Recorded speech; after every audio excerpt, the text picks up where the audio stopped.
lookouts will be important later. If you want to pass a lump behind you, yeah, if you want to pass a lump behind you. Wow, look at all you guys. This is awesome. Here, let's take a picture for Instagram.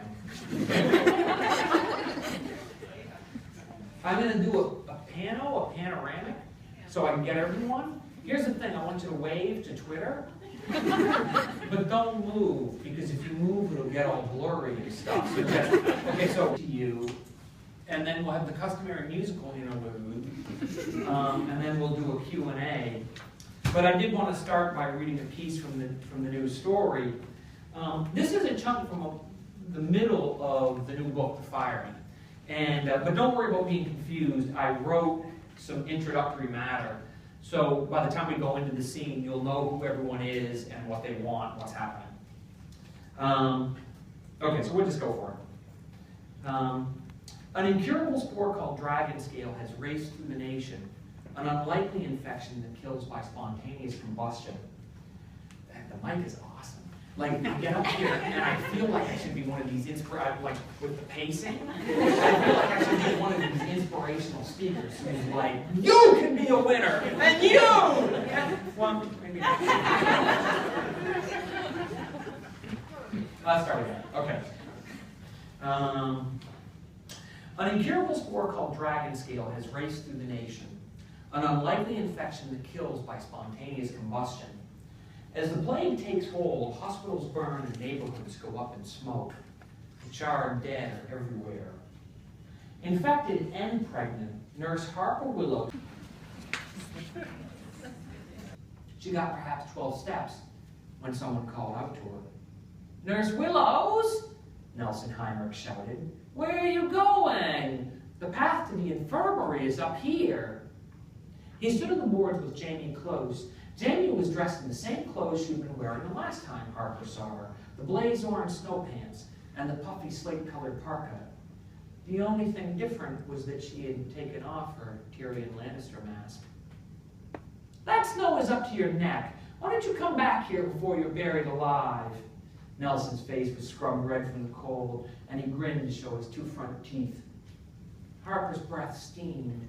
When she licked her upper lip, she tasted blood.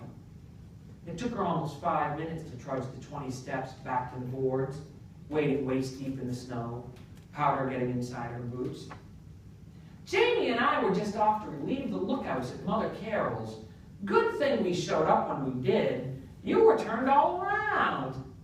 Nelson reached out with both hands to help her up onto the planks.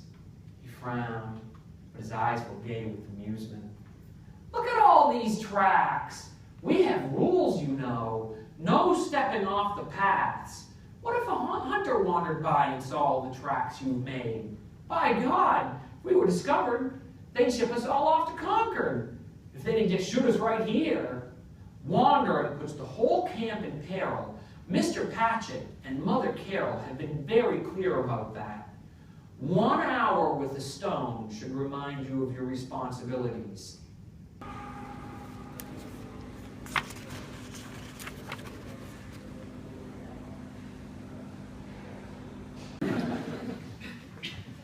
It's always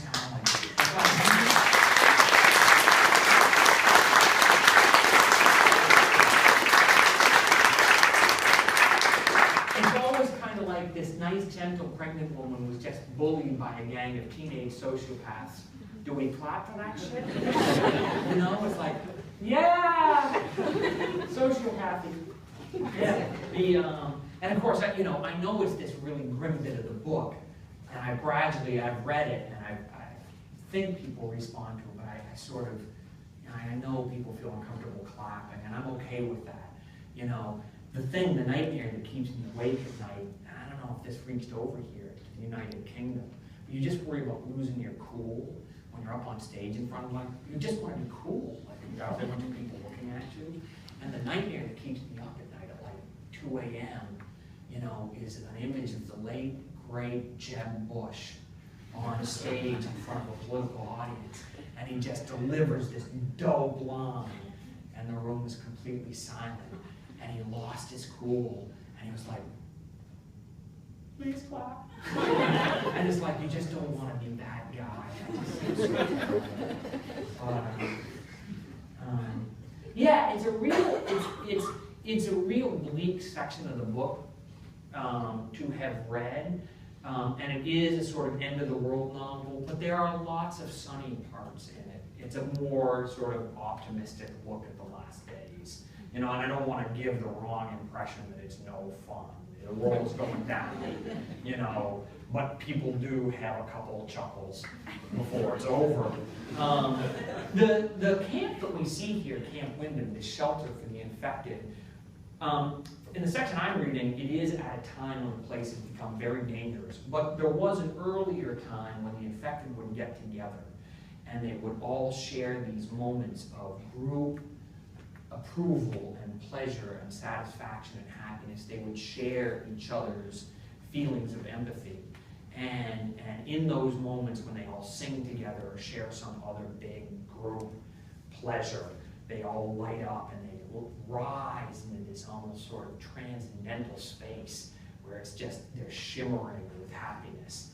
And I wanted all that for you guys, and so I thought, especially after a dark chunk of story like that. And so I thought that we would have a sing-along. And I know it might not work, that it could end in catastrophe. But that would also be keeping with the themes of the novel. So it's kind of a win-win, no matter how you look at it. So I got a couple songs. For the sing-along. And the thing is we need to have musical accompaniment. One of the songs is a parody version of Hey Jude, the campfire song, which is actually appears in the book, at least partially. And I had this idea about 3 months ago that I would learn to play Hey Jude on the accordion, and so we would have, and that's how I would wow people. I don't really know what I'm doing this. Exactly. But so I started about 3 months ago to master Hey Jude on the accordion, and what I discovered is that the accordion is really fucking hard. And Hey Jude is not a beginner's song. So about a month ago, I realized it wasn't happening. I wasn't going to be ready in time. And then panic set in, because I'm like, we're going to have sing-alongs.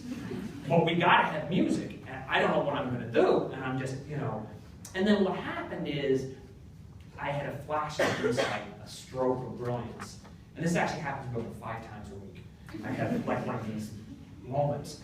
And I just thought, kazoos. So I had a bunch of, my first thought was it would be like 3 kazoos. We just use them every night. But then I was like, I don't know how people feel about yesterday's spit today. So then I had a bunch of like authentic Fireman kazoos made up as like tour merch. And so we are going to have a kazookestra tonight. And because, attending tonight is my whole publishing team at Gallant. Actually, you guys don't know this whole section over here, every single person works at Gallant's. But no, and as it happens, there are some people like Gallant's employs John Wood, terrific publisher, thinker, literary man. What a lot of people don't know is, before he got into publishing, he spent 8 years as a busker, playing the kazoo in Berlin, Vienna, London, Tampa, which has a great kazoo culture. A lot of people don't know that about Florida. So I know that John will be performing tonight. He leapt at a chance to get back into this. And Jen McEnemy, again, classically trained kazooist. And she'll be, and also Sophie Calder, who is the expert in Gallant's PR, and she has spent literally years on the road. She usually goes on the stage ahead of the writers playing the kazoo. That's part of the basic PR profile. That's how you build buzz. I know they're going to help out. So why don't you guys come on up here? You guys help out. Just right here, Sean. So, Jen, yeah, come on up. So that's terrific, and I want to thank them for volunteering, for really offering themselves. Yeah, right on the stage, Oh, that's fine. And then we're going to need some more people, I think, from the crowd.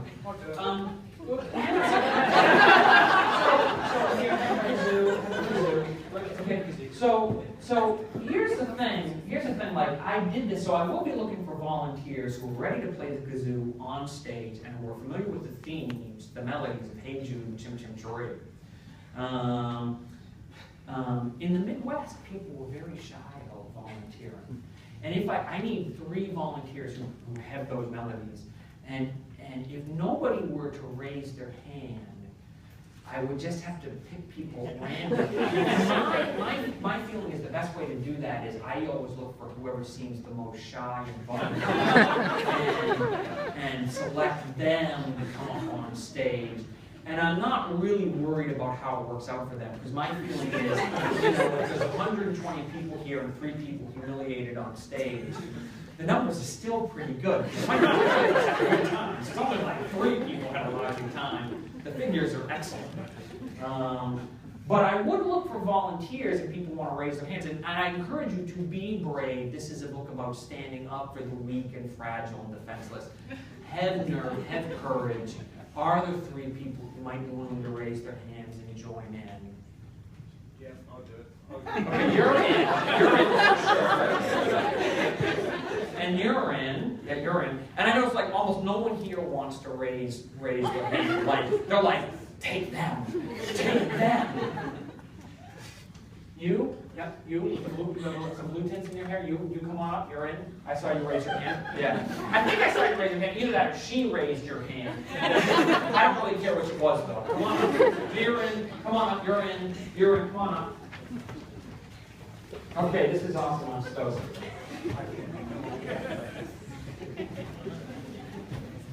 Okay. Okay.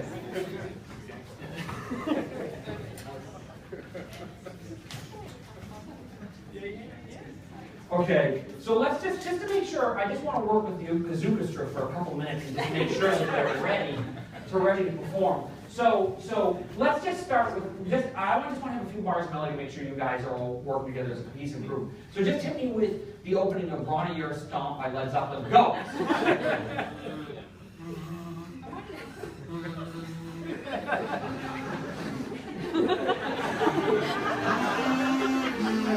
Okay, all right, it's the big end. The big end.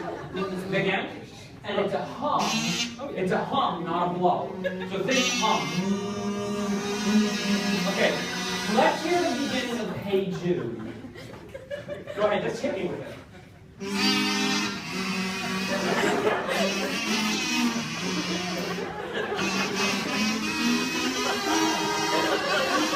Okay, we got it. Okay. We're going to start, so we're going to sing. We'll start with an A, and then they'll come in, and when they come in, we'll go through the song. Okay, on 3. 1, wait. Are we going to do it on 3 or after 3? After that. On? Okay. 1. Hey, you don't start to cry. If you cry now, it will be shitty. A pity if you turn into a heap. 'Cause it's my turn to sleep and take out the ashes. Hey, you, don't turn to flames. What a shame if you wind up well done. Oh, hey, son, there's no reason to pout. I've got enough. We can have a good now. Give it up for the Kazookestra! Oh my God! A great group of performers tonight. At 4 instead of 4 close. We're going to have another number. All Hit me with it.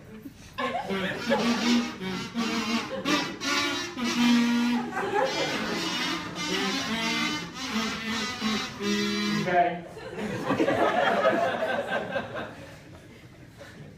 Okay. We'll go on 3.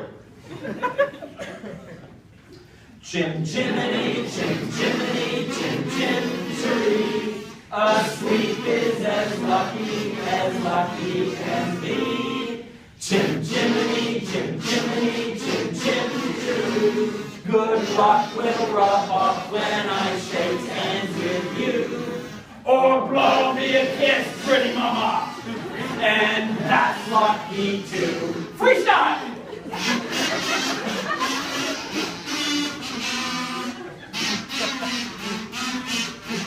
The Kazooka Straw! Big round of applause! You guys are awesome too.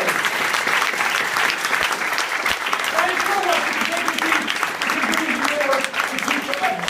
to memorialize this night. Thank you so much. Wow, awesome.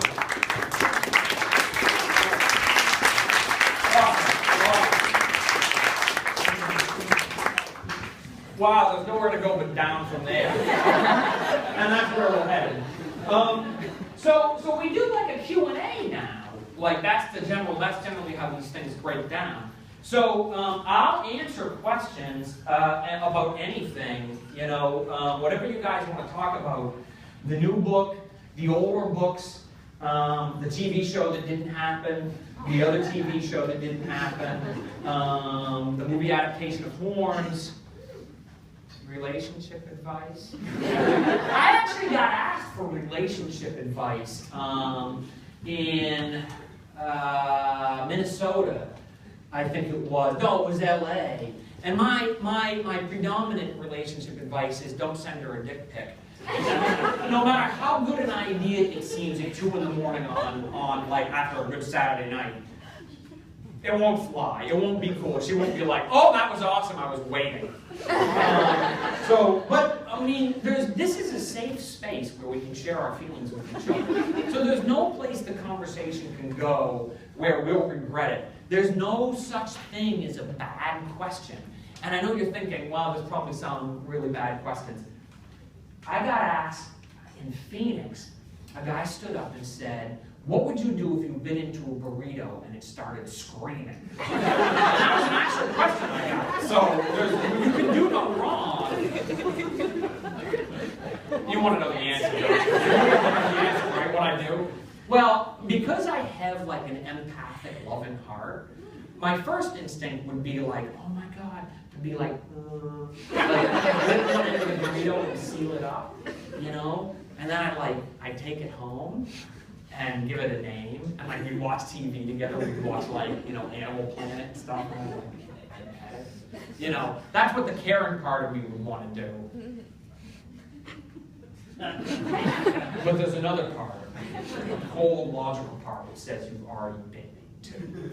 You just got to put it out of its misery. Until the screaming stops. So that would be my plan for that. But anyway, this is not about that. So let's go ahead and have your questions. And if you don't have any, maybe I have some questions for you. I can just, you know, whatever you want to do. There is someone with a roving mic. Hi, Joe. Thanks very much for a wonderful book. Oh, hey, thank you. Yeah, I really loved it. The Fireman? Yeah. Is it coming up tomorrow? I got it on Kindle. Oh, hey, cool. Yay, Amazon! Yeah, sorry about that. But I did buy a copy. Oh, good. So it's all right. Yay for It's all right. So, could a living burrito catch dragon scale?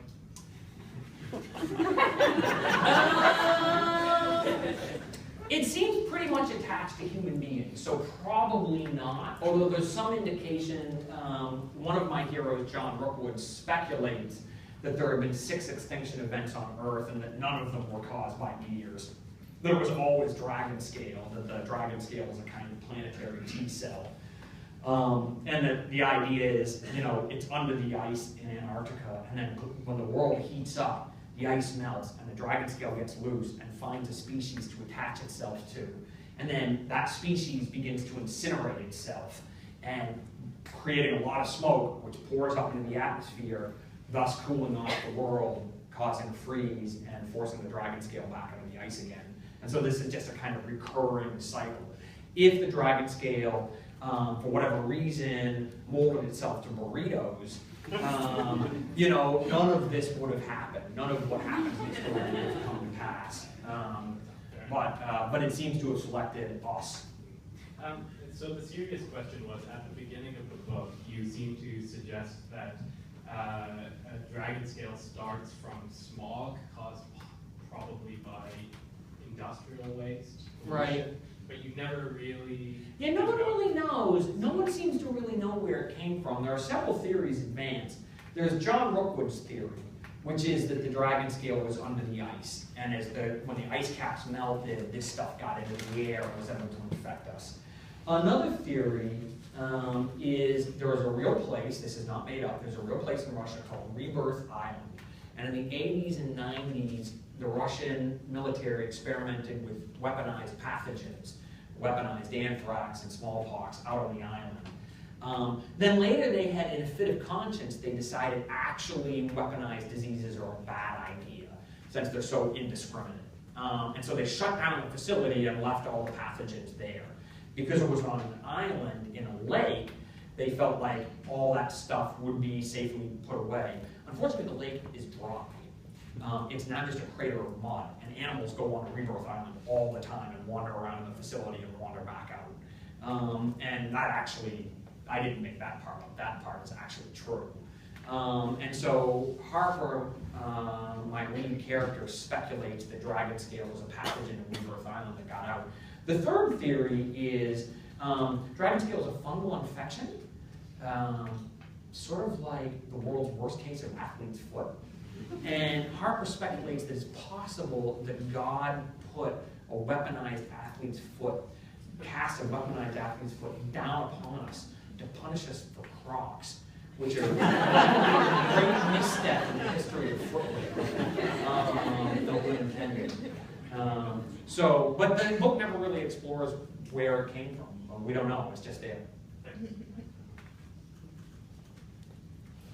Oh, you want me to do people? He's up front, he can get the microphone. Okay. Since you're in England, why did you make John Rookwood, I've only got halfway through, so if he turns out to be lying about his nationality, I'm sorry. But why did you make John Rookwood English? Well, for a few different reasons. Over the course of the book, Harper patches together a kind of makeshift family, and almost everyone in the family is an outsider in some way. And so I wanted one person to be an immigrant to America, and to sort of look at America from the eyes of an outsider, someone who is not an American. So that's part of it. Another part of it is that Harper has these kind of weird Mary Poppins fantasies. You know, she's the kind of person who sings too loud to herself in the shower.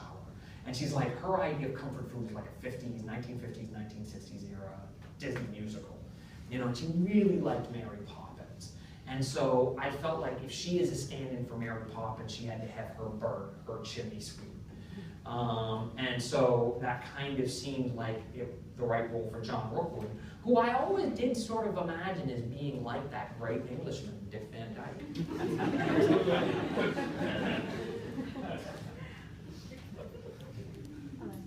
Hello. This might seem like a really random question, but I just wanted to know, where did you get the name for the book Wolverton Station? You live in Milton Keynes, where there is a Wolverton Station, so I'm very curious as to how you came across that name.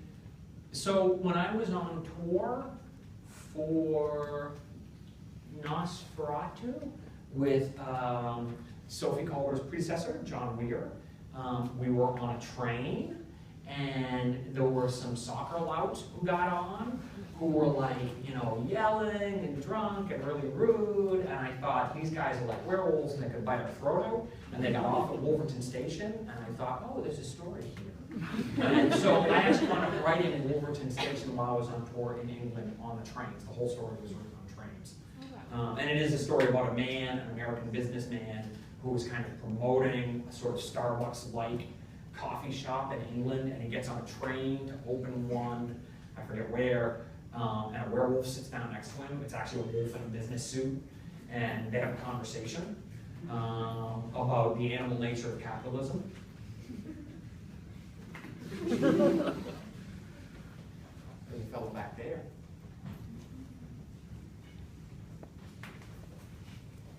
Seeing as you just asked about one location, I was thinking of another one. You mentioned Wyndham Camp in the book there, Yeah. which I've not yet read.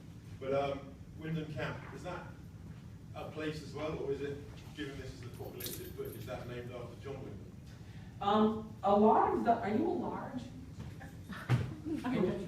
That was you're a large or an extra, you're large? You're a large. I just realized, like, I've got all these shirts, and what am I gonna do? Like, carry them around, you know, back to America, so we've got to get rid of some shirts. It was the question that made me think of it, because this is like an authentic Fireman t-shirt to visit scenic Camp Wyndham, you know. So we'll have to give one for the best question and one for the worst question, but also for a question about the Camp Wyndham. You asked a large at that? Yes. Yeah, here we go. So the last three books were supernatural thrillers. So I did a book about a ghost, a book about a devil, and a book about a kind of vampire. And this book was supposed to be more grounded in science, sort of more of a Michael Crichton riff. With that in mind, I really wanted to set it in real world, in the world we recognize, with celebrities we know and the cable television we watch. And instead of making up a locale, which I've done in my other books, I actually set it in Portsmouth, New Hampshire. All the places in the book, from South Street Cemetery to South Mill Pond to North Church to Portsmouth Hospital, which I burned down in chapter 4, are real places. And the only exception is Camp Wyndham, which I made up as a reference to John Wyndham, who was the great sort of poet laureate of disaster novels. You know, with, you know, Triffids. Sorry, that's jet lag. That's 4.5 hours sleep, of course. Data Triffids being his masterpiece. Right there? Yeah, go ahead. So we're looking for a great question and a really stupid question. Just keep it in mind, because I got to get rid of a few more shirts. My publisher won't be able to look me in the eye if I don't get rid of at least 3 more. Go ahead. I was just, I'm trying to write a book myself at the moment. Okay. And I'm just wondering, I'm looking for any advice I can get. And I was just wondering, as someone who wanders down the street plotting my novel, and coming up with new ideas, I wondered how you plotted your novels, whether you plan in advance or whether you kind of go on the fly or just go with the flow like I do. I have a friend of mine in Maine, and I read The Fireman, and I called him up, and I'm like, what'd you think? And he says, really good. The only part I didn't like is when John Rookwood stopped talking like an Englishman and started talking like you. And there was like this dead silence for about 10 seconds. And then I said, was it the thing about outlines? And he said, yeah, it was the thing about outlines. I'm like, shit, I'm leaving that in. So there's a thing that John Rookwood says, they get talking about writing. Harper and John have a couple drinks in them, and they get talking about writing one night. And John says he thinks any novelist who works by outline should be burned at the stake with their own outline used as kindling cards underneath them, which I guess maybe does sound more like me than like him. I'm not a big fan of planning ahead, and that's not how I work. And I can only tell you what works for me. I write my first draft longhand. I do it longhand, so there are like 8 big ledger books with all of the Firemen in it. And I do that because I want my first draft just to be for me. And it's just a loose, light sketch. Instead of an outline, I do this loose, light sketch of the book that will come. You know, so I'm just kind of feeling my way along. And most of what I'm trying to do, especially for the first year that I'm working on a book, a lot of the books have taken me about 3 years. I think probably the people sitting in the back row might was a little bit faster than me. Generally, at the beginning of working on the book, I'm just trying to get a sense of who I'm writing about, the characters I'm writing about, so I keep plopping them into situations just to see how they'll react to trouble, how they'll solve problems.